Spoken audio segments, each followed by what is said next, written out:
Testemunhos para a Igreja, volume 5, capítulo 30. O engano do pecado. O irmão D me foi apresentado como estando a fazer uma obra que no juízo final desejará anular.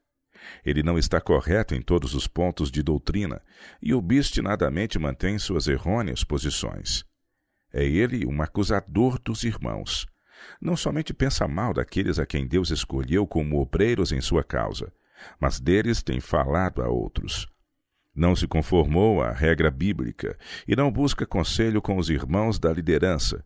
Contudo, descobre falta neles todos. A desculpa a ele imputada é: o irmão D é um bom homem. É um modelo de amabilidade e bondade, um legítimo colaborador em qualquer lugar. Esse irmão possui excelentes traços de caráter. Não possui grande capacidade como pregador, mas pode tornar-se um diligente e fiel obreiro.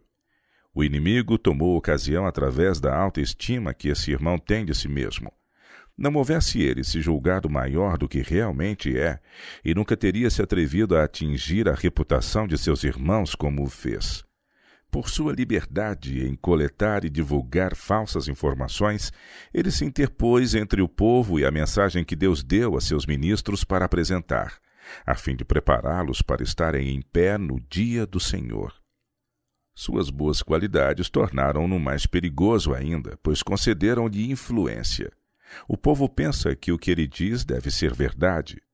Se ele fosse um sujeito imoral ou briguento, não teria sido bem-sucedido na conquista da confiança de tantos. O modo de agir do irmão D também faz sua conduta mais merecedora de censura e uma grande ofensa a Deus. Se ele houvesse revelado os seus sentimentos ocultos, ou houvesse ele dito em público as coisas que falava em particular, ninguém teria pensado nem por um momento em enviá-lo para trabalhar na associação. Enquanto trabalhando nesse órgão, seus irmãos têm direito de supor que os pontos de vista dele são corretos. E com essa aprovação, sua influência tem sido um poder para o mal. Há alguns que nunca teriam nutrido qualquer suspeita de seus irmãos ou pensado mal deles, se não tivessem ouvido as palavras do irmão D. Ele tem dirigido as mentes a uma conduta tal que, se seguida, findará em rebelião e perda de almas. Removido o disfarce, essa é a obra que nosso bom irmão tem estado a fazer. Deus me apresentou esse assunto em sua verdadeira luz. O coração do irmão D não é reto. Ele está poluído por amargura, ira, inveja, ciúmes e ruins suspeitas e precisa ser purificado. Se ele não mudar completamente sua conduta, em breve será um homem arruinado. A caridade ou amor é sofredora, é benigna. A caridade não é invejosa, a caridade não trata com leviandade, não se ensoberbece, não se porta com indecência, não busca os seus interesses, não se irrita, não suspeita mal, não folga com a injustiça, mas folga com a verdade. Tudo sofre, tudo crê, tudo espera, tudo suporta. 1 Coríntios, capítulo 13, versos de 4 a 7. Suponha que o irmão D leve o povo a questionar e rejeitar os testemunhos que Deus tem dado a seu povo durante os últimos 38 anos. Suponha que ele os faça crer que os líderes da obra são homens desonestos, astuciosos, empenhados em enganar o povo. Que grande boa obra faria ele! Essa é uma obra bem semelhante à de Coré, Datã e Abirão. E para todos aqueles a quem ele influenciou, o resultado será desastroso. Ele pensou que não poderia estar errado, mas traz essa obra o sinete do céu? Não. O irmão D tem condescendido com um espírito de justiça própria que quase o levou à ruína. Que ele venha até seus irmãos, se tem dificuldades com eles com respeito à sua linha de ação, que lhes mostre onde estão seus erros. Quando Satanás se tornou indesejável no céu, não apresentou ele sua queixa perante Deus e Cristo. Foi, porém, aos anjos que o julgavam perfeito, afirmando que Deus lhe fizera injustiça, preferindo Cristo a ele. O resultado dessa falsidade foi, por motivo de lhe terem aderido, 1/3 dos anjos perderem sua inocência, sua alta posição e seu lar feliz. Satanás instiga os homens a continuarem na terra a mesma obra de inveja e ruins suspeitas que ele começou no céu. Quando Jesus esteve na terra, os judeus sempre lhe estavam no encalço como espiões. Eles juntavam todo o relato falso e o acusavam de um crime após outro. Esforçavam-se continuamente para fazer com que o povo o rejeitasse. Era, porventura, correta a sua atitude? Se sim, então o irmão D não pecou, pois atuou de modo similar. Agora mesmo pode ele romper as algemas do inimigo, pode vencer sua disposição de exaltar-se sobre seus irmãos. Que esse irmão busque a mansidão e procure aprender a ter os outros em mais alta honra que a si mesmo. Se ele agir com fidelidade e em harmonia com o plano de Deus, ouvirá as amáveis palavras bem-estar dos lábios do Mestre. Porém, se rejeitar os esforços dos servos de Deus, se escolher seu próprio caminho e seguir o próprio entendimento, certamente naufragará na fé. Deus não esqueceu seu povo, escolhendo um homem isolado aqui e outro ali como os únicos dignos de que desconfia a verdade. Não dá a um homem luz contrária à estabelecida fé do corpo de crentes. Em toda a reforma surgiram homens pretendendo isso. Paulo advertiu a igreja de seu tempo: dentre vós mesmos se levantarão homens que falarão coisas perversas, para atraírem os discípulos após si. Atos dos Apóstolos 20, verso 30. O maior mal ao povo de Deus vem por intermédio dos que saem de seu meio falando coisas perversas. Por eles é blasfemado o caminho da verdade. Ninguém confia em si mesmo, como se Deus lhe houvesse conferido luz especial acima de seus irmãos. Cristo é representado como habitando em seu povo. E os crentes como edificados sobre o fundamento dos apóstolos e dos profetas, de que Jesus Cristo é a principal pedra da esquina, no qual todo edifício bem ajustado cresce para templo santo no Senhor, no qual também vós juntamente sois edificados para a morada de Deus em Espírito. Efésios 2, versos de 20 a 22. Rogo-vos, pois eu, o preso do Senhor, diz Paulo, que andeis como é digno da vocação com que fostes chamados, com toda a humildade e mansidão, com longanimidade, suportando-vos uns aos outros em amor, procurando guardar a unidade do Espírito pelo vínculo da paz. Há um só corpo e um só Espírito, como também fostes chamados em uma só esperança da nossa vocação, um só Senhor, uma só fé, um só batismo, um só Deus e Pai de todos, o qual é sobre todos e por todos e em todos. Efésios 4, de 1 a 6. Aquilo a que o irmão D chama luz é aparentemente inofensivo. Não parece que alguém pudesse ser prejudicado por aquilo. Mas, irmãos, é o ardil de Satanás, é a cunha que usa para penetrar. Isso foi tentado repetidamente. Alguém aceita umas novas ideias e originais que não parecem discordar da verdade. Fala disso e sobre isso se demora até que lhe parece revestido de beleza e importância, pois Satanás tem poder para lhe dar essa falsa aparência. Por fim, torna-se o seu tema todo absorvente, o único e grande ponto em volta do qual tudo gira, e a verdade é desarraigada do coração. Assim que se iniciam ideias erradas no espírito do irmão D, começa ele a perder a fé e a questionar a obra do Espírito, que há tantos anos se vem manifestando entre nós. Não é ele homem capaz de manter isso que ele crê ser luz especial sem a comunicar a outros, portanto, não é seguro dar-lhe influência que o habilite a abalar outras mentes. Seria abrir uma porta pela qual Satanás introduziria apressadamente muitos erros, para desviar a mente da importância da verdade para este tempo. Irmãos, como embaixadores de Cristo, advirto-lhes que se protejam contra esses movimentos desviados, cuja tendência é distrair a mente da verdade. O erro jamais é inofensivo. Nunca ele santifica, mas sempre traz confusão e dissensão. É sempre perigoso. O inimigo tem grande poder sobre os espíritos que não se achem plenamente fortalecidos pela oração e firmados na verdade bíblica. Existem 1000 tentações disfarçadas, preparadas para os que têm a luz da verdade, E a única segurança para qualquer de nós está em não recebermos nenhuma nova doutrina, nenhuma interpretação nova das Escrituras, antes de submetê-la à consideração dos irmãos de experiência. Apresentem-na a eles com espírito humilde e pronto para aprender, fazendo fervorosa oração, e se eles não virem luz nisto, atendam ao seu juízo, porque na multidão de conselheiros há segurança. Provérbios 11, verso 14. Satanás viu no irmão D traços que lhe dariam vantagem.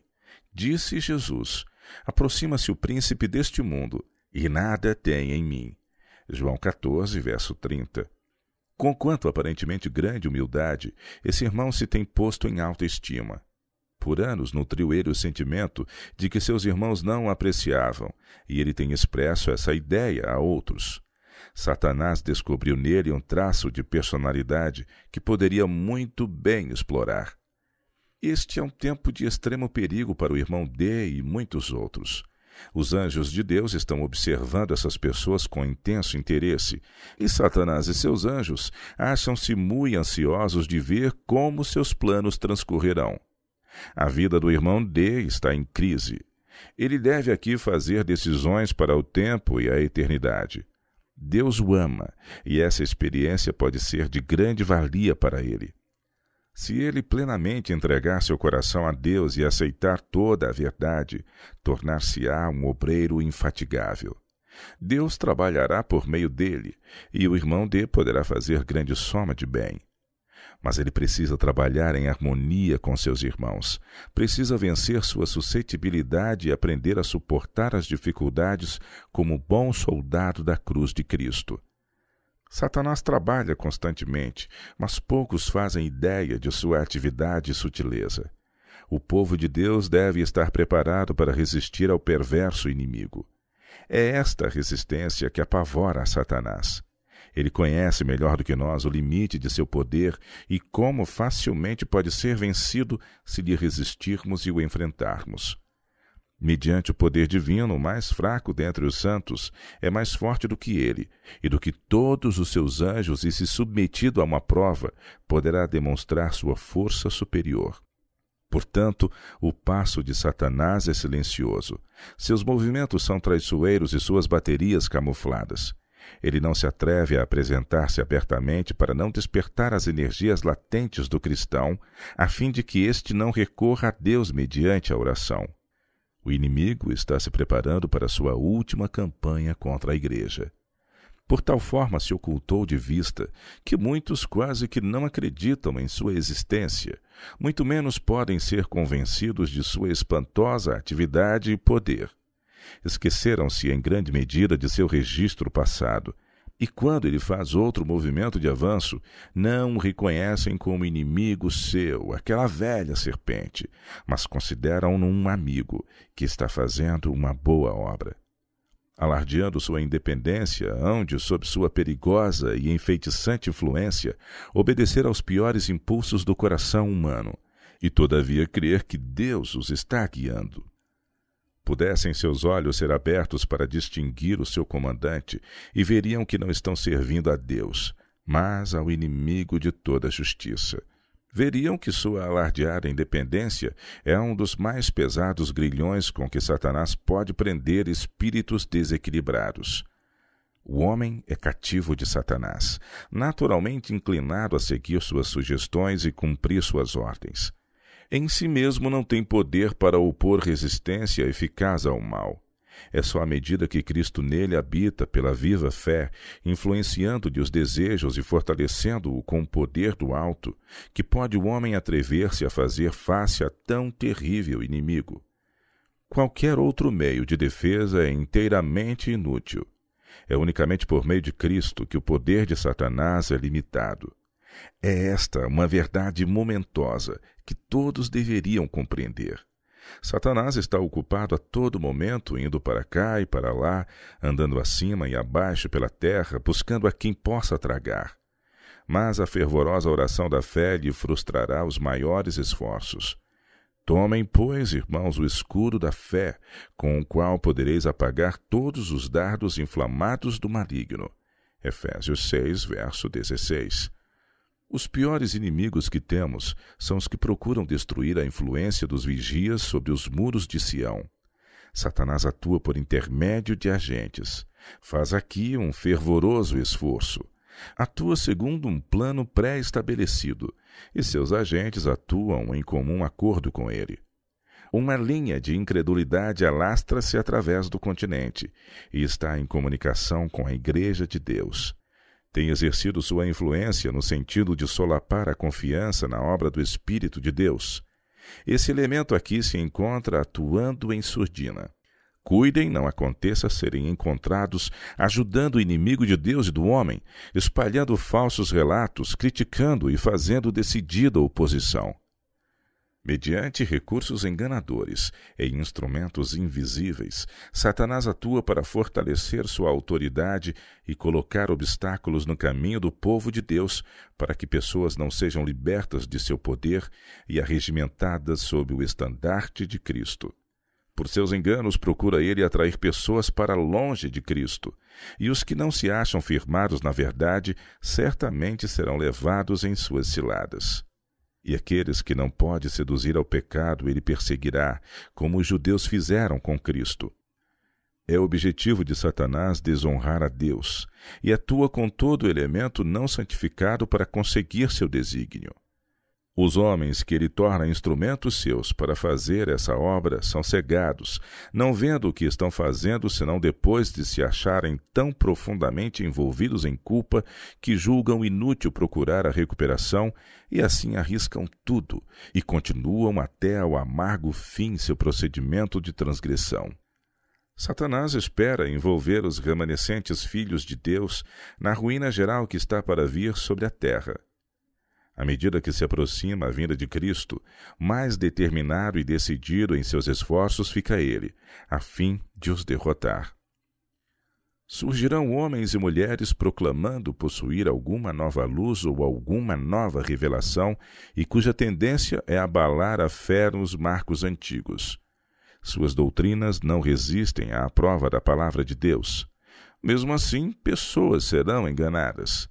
Farão circular relatos falsos e alguns serão apanhados pela armadilha. Acreditarão nesses boatos e, por sua vez, os repetirão, e assim se formará uma cadeia que os liga com um arqui-enganador. Tal espírito nem sempre se manifestará em aberto desafio às mensagens enviadas por Deus, mas expressa de muitas maneiras uma deliberada incredulidade. Cada falsa declaração feita alimenta e fortalece essa incredulidade, e por esse meio muitas pessoas serão levadas à decisão do lado errado. Não podemos ser demasiado vigilantes contra toda forma de erro, pois Satanás está constantemente buscando afastar da verdade os homens. Ele os abarrota com noções de sua própria suficiência e os convence, como fez o irmão D, de que a originalidade é um dom muito desejável. Esse irmão precisa aprender a verdade mais perfeitamente. Satanás tem tirado vantagem de sua ignorância nessa direção e aí está o perigo. Um homem cuja atenção foi chamada em particular e que é difícil de ser persuadido uma vez que seus pés estejam postos no caminho do erro. Muitos que pensavam estar seguindo apenas um homem que ia após Cristo foram traídos quando ele se afastou de seu Salvador. O orgulho habita no coração do irmão D. E lhe será extremamente difícil subjugá-lo. Mas a menos que se renda inteiramente a Cristo, o inimigo continuará a atuar por meio dele. E se ele não assumir uma decidida posição de uma vez por todas, temo que nunca o fará. As igrejas de I assumiram uma pesada responsabilidade. O pleno resultado do trabalho que fizeram não será conhecido até o juízo. Vocês necessitam de visão celestial, caros irmãos, pois o pecado tem muitos disfarces. A falta de percepção espiritual faz com que vocês tropecem como cegos. Se os irmãos possuíssem sinceridade de propósito, isso lhes haveria de ser um elemento de tremendo poder na associação. As coisas que eu temia, porém, estão acontecendo. Havia uma obra a ser feita e que foi deixada para trás. Onde estão os grupos que eu vira sendo organizados como resultado de esforços bem dirigidos, bem como as igrejas que haviam sido construídas? A incredulidade de vocês embargou a obra. Comparativamente, vocês nada fizeram por si mesmos, e quando alguém queria trabalhar, vocês impediam o caminho, de forma que outros não pudessem obter benefícios. Alguns são vagarosos, muito vagarosos, e se orgulham disso. Mas essa indolente morosidade é um defeito de caráter do qual nenhum homem poderia se jactar. Tome a firme resolução de estar preparado e com a divina ajuda você será bem-sucedido. Permita que sua consagração seja completa. Vincule propriedade e amigos ao altar de Deus, e quando o coração estiver preparado para receber a influência celestial, raios de luz provindos do trono de Deus brilharão em seu coração, estimulando todas as suas energias adormecidas. Alguns homens não têm firmeza de caráter, assemelham-se a uma bola de cera e podem ser moldados em qualquer aspecto concebível. Eles não possuem forma e consistência definitivas e são inúteis no mundo. Essa fraqueza, indecisão e ineficiência precisam ser vencidas. Existe no verdadeiro caráter cristão alguma coisa de indomável que não pode ser moldada nem subjugada pelas circunstâncias adversas. Os homens precisam ter, moralmente falando, espinha dorsal, uma integridade que não é vencida pela lisonja, pelo suborno ou terror. Temo muito pela igreja.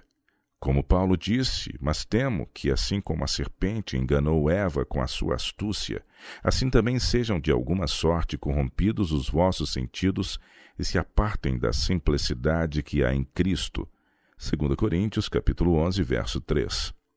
O apóstolo então explicou que é por meio de mestres corrompidos que o inimigo assalta a fé da igreja. Ele adverte, porque tais falsos apóstolos são obreiros fraudulentos, transfigurando-se em apóstolos de Cristo. E não é maravilha, porque o próprio Satanás se transfigura em anjo de luz. Não é muito, pois que os seus ministros se transfigurem em ministros da justiça. 2 Coríntios 11, versos de 13 a 15. Quanto mais aprendermos com referência aos primeiros dias da igreja cristã e virmos com que sutileza Satanás trabalhou para enfraquecer e destruir, estaremos melhor preparados para resistir aos seus ardis e enfrentar perigos vindouros. Vivemos num tempo em que tribulações nunca dantes vistas prevalecerão. Ai dos que habitam na terra e no mar, porque o diabo desceu a vós e tem grande ira, sabendo que já tem pouco tempo. Apocalipse 12, verso 12. Mas Deus pôs limites os quais Satanás não pode ultrapassar. Nossa muito santa fé é essa barreira, e se formos edificados na fé, estaremos seguros sob a guarda do Todo-Poderoso. Como guardaste a palavra da minha paciência, também eu te guardarei da hora da tentação que há de vir sobre todo o mundo, para tentar os que habitam na terra. Apocalipse 3, verso 10.